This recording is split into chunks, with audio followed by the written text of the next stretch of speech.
If Obama never became president, would America be less racist?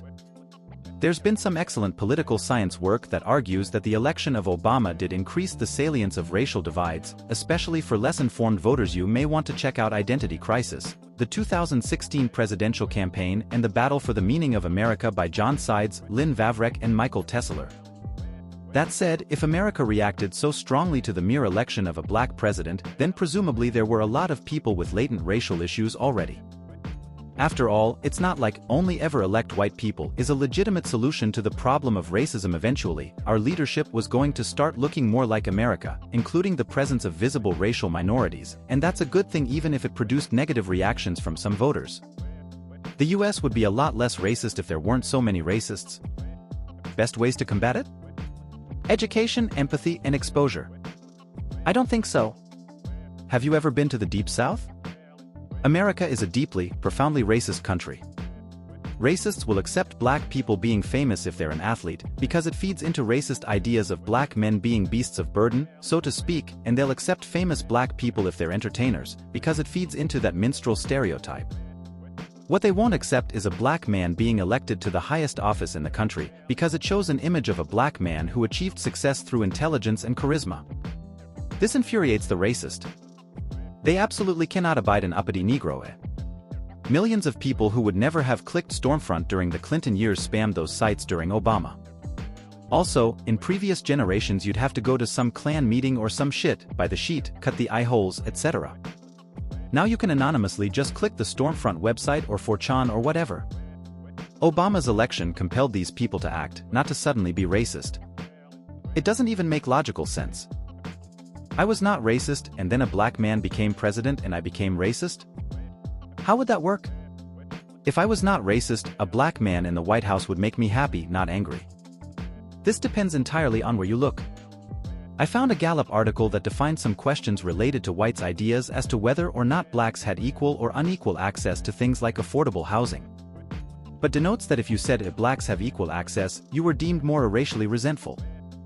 That to me is insane. In any case, the attitude of Republicans in this Gallup poll was said to show that Republicans remained resentful compared to Democrats or independents. What that actually says to me is that Republicans believed, erroneously or not, that blacks had equal access to various economic things at the same rate before and after Obama's presidency.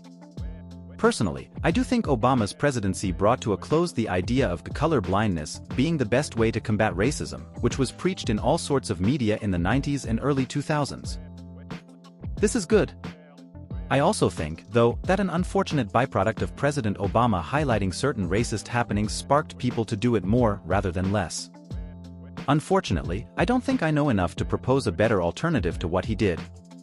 I am of the opinion that Obama's presidency directly caused the insanity of the Republican Party we're seeing today. Trump, Make America Great Again, the winning at all costs mentality, the brinksmanship, the even bigger push for pro-life policies, all of it. It's all about their great replacement theory.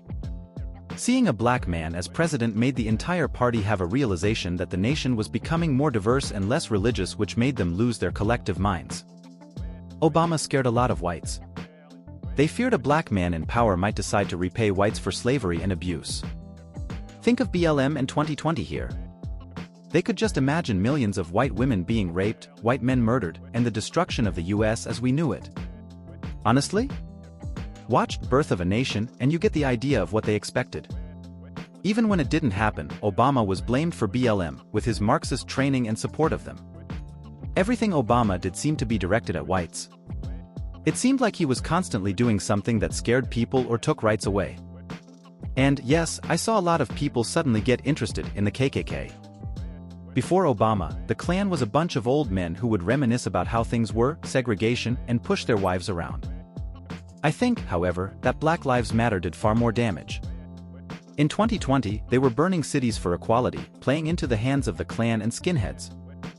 Having grown up listening to this crap, I could sense times were getting worse. I didn't need people to say there were more gun owners, you could see it. Suddenly, everyone was openly carrying and the KKK literature flooded the area.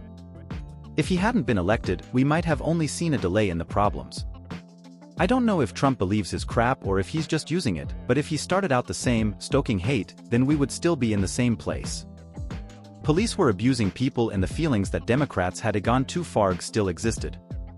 I find it hard to believe, though, that Trump didn't help send new generations into the Klan. He's been a big reason that people have started lone wolf attacks on groups that have long existed in America.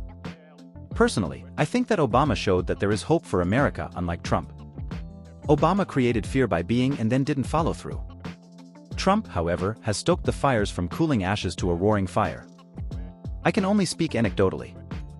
I grew up in a county that has gotten particularly ugly since Trump came onto the political stage.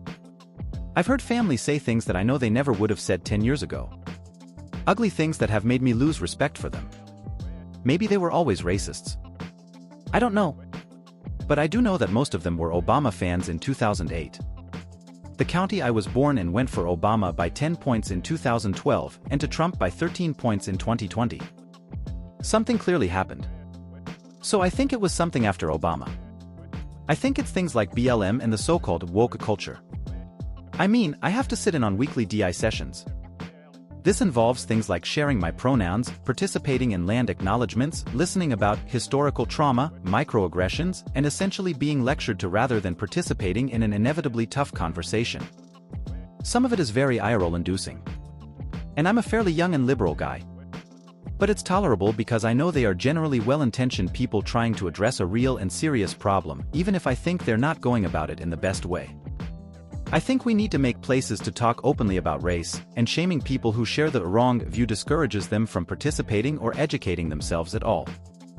They go into defensive mode and shut down. And it ends up being people of color and white liberals talking about things they already believe. Nobody is helped. If I were 10 to 20 years older, not particularly liberal, or didn't view racism as a modern problem, I'm sure my reaction would be even stronger. This stuff has really picked up in the past decade, and it's gone into overdrive since the George Floyd murder. There is relatively little perception in rural America that we are a racially inequitable society. So it's easy to see how racial justice initiatives like DI, affirmative action, etc. would be viewed as overkill. And eventually people push back. It's human nature when you feel you're being told what to do or how to think. I think the election and near re-election of Donald Trump is a testament to that. I'm not sure how these people are brought back. It's much harder to bring someone out of racism than it is to push them into it. Hate is easy, understanding is hard.